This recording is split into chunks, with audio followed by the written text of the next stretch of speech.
SurveyUSA released a poll based on data they collected on September 2nd and September 3rd. And the poll says that in hypothetical head-to-head matchups between Trump and Hillary Clinton, Trump and Bernie Sanders, and Donald Trump and Joe Biden, that Donald Trump would win. And corporate media is loving it. They're using this poll to suggest that Donald Trump may well be the next president of the United States. But Lewis, I've looked at the poll. You've looked at the poll. Ring of Fire has looked at the poll. And the results are completely absurd.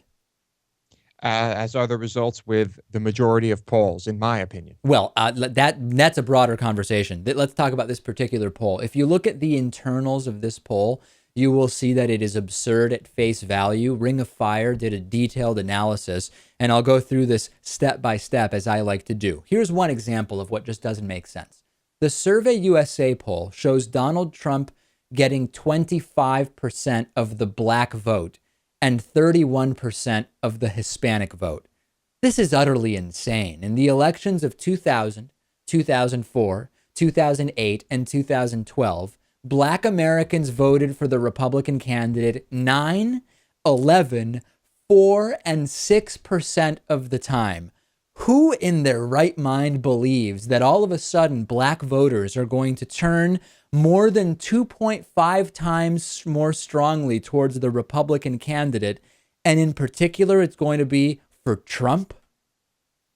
This just seems like a totally fabricated poll result. I don't know how else you would come up with these numbers. Another problem. In 2016, the wording of the question was, in 2016, America will elect a president. If the election were held today and two names were on the ballot, Hillary Clinton and Donald Trump, who would you vote for? The reality is that whether you like it or not, many people vote for party. They vote for either Republican or for Democrat. And without saying which candidate belongs to which party, you're not really approximating how these elections actually work. And that's another element of the poll that is absolutely distorting the results. Yeah, and there are probably several elements. This is just classic people toying with the way questions are worded in order to get the result that makes headlines, I guess.